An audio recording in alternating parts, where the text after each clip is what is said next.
Hey, happy Wednesday. Welcome to the Gathering Online. Thanks so much for tuning in today. Hope you've had a great day. Hope you've had a great week. Originally, I'll be honest with you, I wasn't planning on doing any sort of online gathering tonight. We were just going to take a week off and let it be that. Let it be a week off. But just feel like not to over-spiritualize things and not to claim something that may or may not be true, but I feel like God's given me, He's given me some encouragement this week that I think will be an encouragement to you.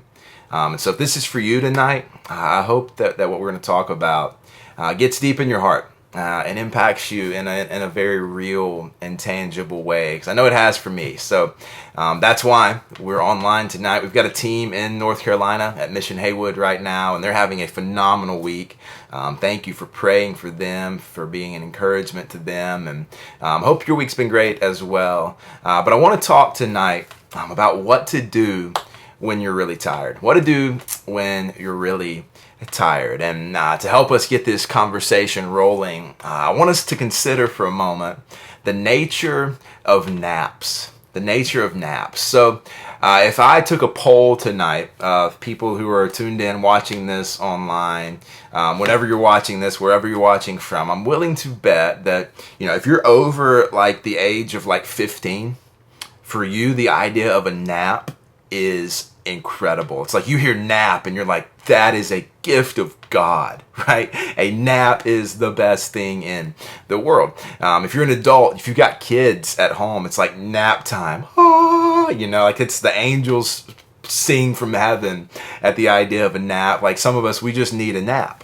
I've got two boys. I need a nap. They need a nap. We all need a nap. But here's what's interesting about a nap. If you're below the age of like 10, the idea of a nap is the worst thing ever. If I were to go right now and get my 2-year-old or my 5-year-old and said, hey guys, do you want to take a nap? Their answer unequivocally 100% of the time is going to be, no, Dad, I don't want a nap. But here's what's fascinating about naps. When you're young, when you're a toddler, when you're 4 or 5 years old, you don't want a nap, but you really need a nap. When you're older, maybe you really need a nap, you really want a nap, but because of the rhythms of life, you oftentimes can't take a nap, right? And so on one hand, you've got people who really need naps and have time to take them, but they don't want them. On the other hand, you've got adults who really would want a nap, really would like a nap, but with no time to make a nap happen. And I was thinking about this the other day because I think that for all of us in today's world, there's some level of fatigue that we're walking around with. We all want and need a nap, whether we acknowledge it or not. We all want and need a nap. And it's one thing to be physically tired, and maybe that's where you're at today. Maybe you stayed up too late last night playing video games, Snapchatting somebody, texting somebody, watching a Netflix series for the 15th time this summer already. Like maybe you just physically are tired today, but I'm willing to bet that there are a whole lot more of us today who maybe you're physically tired, sure, but maybe you're also spiritually tired or emotionally tired, mentally tired. You're just feeling drained, you're tired, and you don't know what to do or where to turn. And no matter what you try to do, it doesn't seem to get any better. I think the reality is that we don't really know how to deal with fatigue. And again, I'm not just talking about physical fatigue. We don't know what to do when we're tired, when we're spiritually tired, we're emotionally tired, we're mentally tired. We don't know what to do with that. And we have some answers. We have some solutions we try to throw at this problem, kind of like throwing spaghetti at the wall. We just hope something sticks. And, our solutions are when we're starting to feel tired and pressed down by life, we do things like we try to find an escape.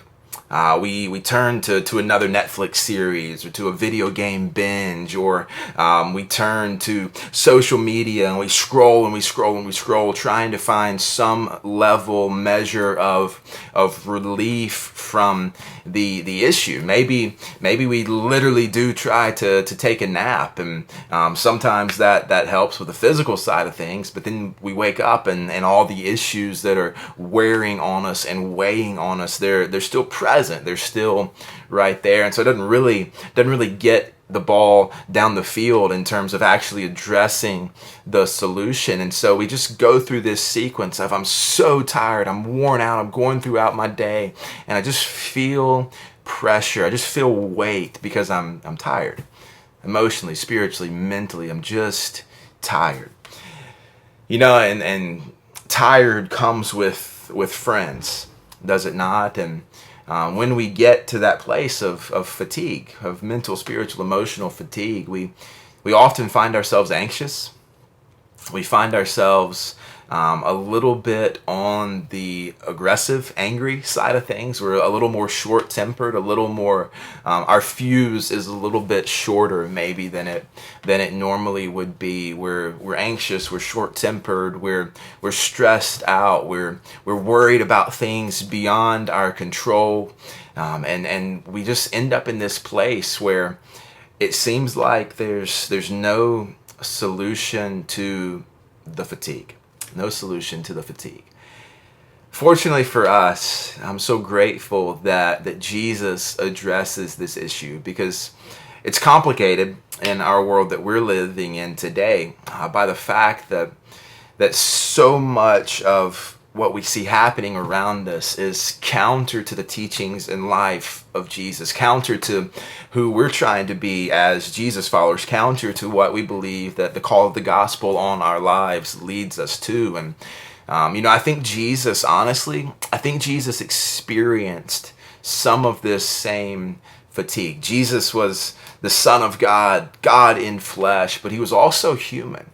And so this idea that he's 100% divine at all times while also being 100% human, that those percentages don't add up in our mind, but yet that is the reality of who Jesus is when he walked on this planet. 100% God, 100% man. And so he does all that he does with perfection and divinity and all the power and the knowledge that comes with being God. That exists in Jesus because he is God in flesh, but at the same time, Jesus is man. He's human. He's in skin and bone and flesh. Like, he looks like us. He experiences the things that we experience. He feels the things that we feel.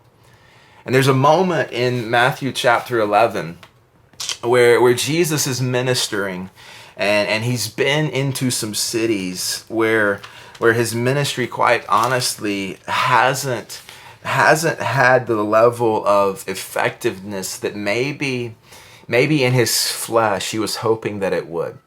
In his divinity, I'm sure that he knew what was going to happen there, but at the same time, I think there's almost a level of disappointment that comes across in Matthew chapter 11. He's been in three places in particular that he names in the scripture, a place called Chorazin, a place called Bethsaida, and a place called Capernaum. And those three cities, Jesus has done incredible work there.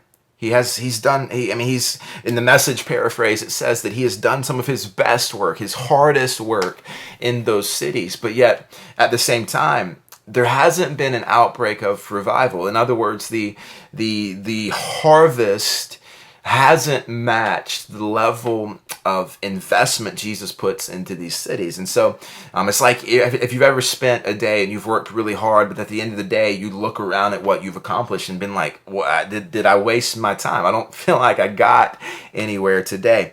So there comes a moment where Jesus looks at these cities and he says, if what had been done in these cities had been done in Sodom or Gomorrah, Sodom and Gomorrah would have repented and they'd still be here to this day. And there's this level of frustration, I think, from Jesus. It's like you're missing the point. And it's almost like in this moment, Jesus is fatigued because what he says next is so profound and powerful. And it speaks directly to this condition I'm sure many of us find ourselves in today, where we're tired mentally, emotionally, spiritually. And because of that, we don't know what to do. So we're anxious, we're worn out, we're stressed out, we're short-tempered, and we don't know what to do. Jesus, in verse 25, it says, "At that time, Jesus declared, 'I thank you, Father, Lord of heaven and earth, that you have hidden these things from the wise and understanding and revealed them to little children. Yes, Father, for such was your gracious will.'" So there's this acknowledgement from Jesus that even though Capernaum and Bethsaida and Chorazin have not repented at the preaching of the gospel, the ministry has not been ineffective. God is still at work. And then Jesus in verse 27 says, "All things have been handed over to me by my Father. And no one knows the Son except the Father. No one knows the Father except the Son. And anyone to whom the Son chooses to reveal him." And again, this reminder comes through in the teaching of Jesus that God is working beyond what we can see, that God is drawing people to himself. And ultimately, all that we do here on this planet, it revolves around the grace of God working in our lives and through our lives to open people's eyes to the goodness of God. And then Jesus says this because I think he knows what he's feeling.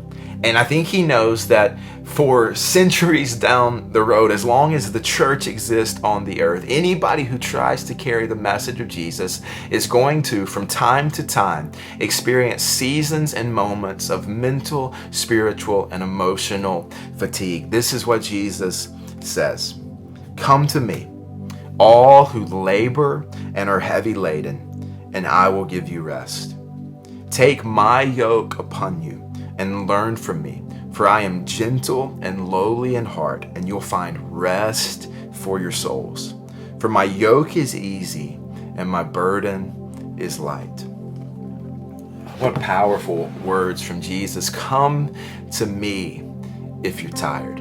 Come to me if you're worn out, if you feel like your soul is heavy, if the weight of the world seems like it's getting to you. Jesus says, come to me. Don't check out. Don't try to work harder, because that's what some of us do. We get tired. It's like, I just need to work harder, do better, do more, and then I can, work my way out of this funk that I'm in. Jesus says, don't do that. Come to me, Jesus says. Don't stop working, but work for me.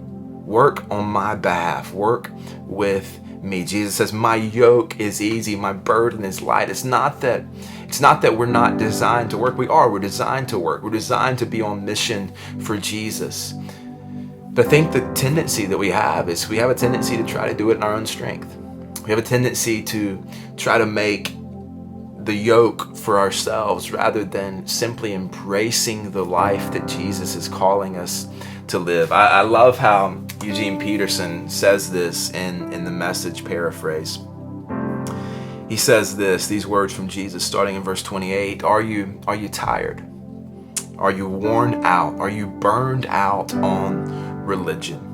Are you tired? Are you worn out? Are you exhausted? Are you burned out on religion? In other words, are you exhausted from trying to please God on your own terms by keeping a list of rules or doing it in your own strength and power? Jesus says, come to me.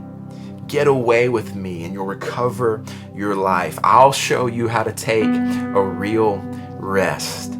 Is it possible that a real rest looks different than Netflix or video games or, working harder or just a vacation? Is it possible that there's a better way to rest and to recover our strength? Here's what Jesus says next. Walk with me and work with me. Watch how I do it.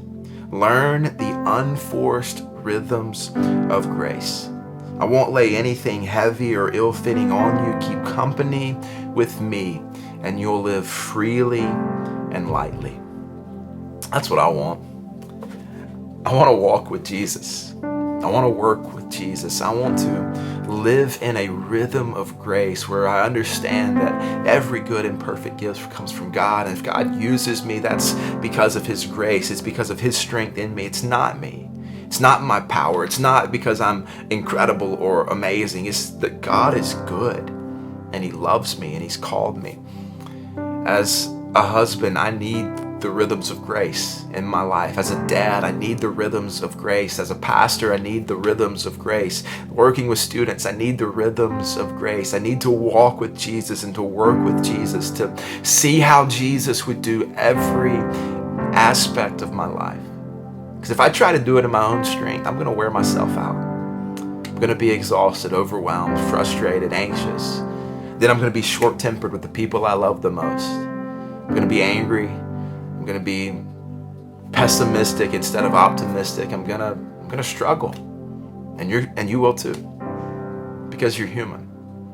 And you're not designed to walk through this life in your own strength and in your own power. We need the rhythms of grace. We need to walk with Jesus, to work with Jesus, to see how he would do life.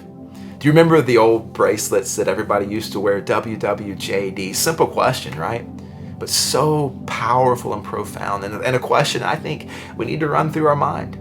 What would Jesus do? How would Jesus handle this relationship?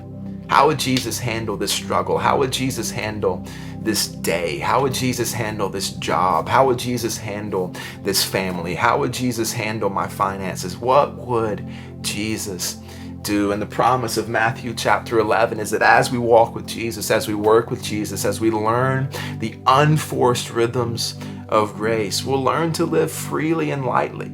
We'll learn to follow rather than trying to forge ahead and clear our own path. We'll just follow in the footsteps of Jesus. And I don't know about you, but even as I'm saying that out loud today, there's so much peace there. There's so much hope there. There's so much future there that's better than anything that I think I could create on my own. You know, part of the reason that I decided to share this tonight, I was supposed to be in Mission Haywood with our team this week, and Saturday morning, last Saturday, I ended up testing positive for COVID, and so I'm finishing out my quarantine today here in our home office. I've got the stripes on the walls that match my shirt. How awesome is that, right? But you know, I didn't plan for that, obviously, and while the time with my family has been a blessing, at the same time this wasn't part of the plan, and I found myself incredibly frustrated at COVID and at the situation, because it's like, this is June, this is the busiest time of my year right now. Like, there was Bible school in Boys State and summer camp at Mission Haywood, and there's just so much going on. We're prepping for this second site launch this fall, and I'll be honest, I've been feeling the pressure. And that's my family's been feeling the pressure, because when I'm feeling the pressure, my family's feeling the pressure. And so Saturday morning when I tested positive, it was like, come on, something else? Seriously? Again? You know, like, I just had this thing 6 months ago, and here we are again. And it's like the last few days, these scriptures have just been on my mind and in my heart. Jesus reminding me, James, this is not about you. Mission Haywood, they don't need you there. And I'm so proud of our team. If any of our team's watching this tonight, you guys have absolutely done a phenomenal job. I'm so proud of you. They don't need me there. And that was, on one hand, that was kind of a hard thing for me to realize. But at the same time, what a blessing it is to know that I don't need to be there for God to work. God chooses to allow me to be part of his plan. He doesn't need me. One of my friends tells a story about a time when his wife looked at him and said, I don't need you, but I choose to love you. And the freedom that came to him with that statement from her, that's the same thing that God says to us. I don't need you, but I've chosen to love you. I've chosen to give you a part in my story. And the second you start to think that it's about you and your gifts and your abilities and your talents, sometimes I think God will remind us, I don't need you, but I love you. I don't need you, but I choose you. I don't need you, but I want you. I want you on my team. So if you're tired, if you're worn out, if you're struggling, if you're fatigued emotionally, spiritually, physically, is it possible that it's because you're trying to handle what only God can handle, and you're trying to handle it in your own power? The invitation from Jesus tonight is come to Him. Walk with Him, work with Him. Get away with Jesus. Let Him show you what it looks like to really rest, so that then when you do go work, when you do go serve, when you do step into the world to love and to give and to go with the message of Jesus, you go full. You go full of grace and full of strength, full of compassion, ready to make an impact. Not because you're doing it in your own power, but because you're walking in the rhythms of grace with Jesus Himself. That's what I want. I want to be a husband who walks with grace. I want to be a dad who walks with grace. I want to be a pastor who leads and loves and preaches and serves with grace and compassion.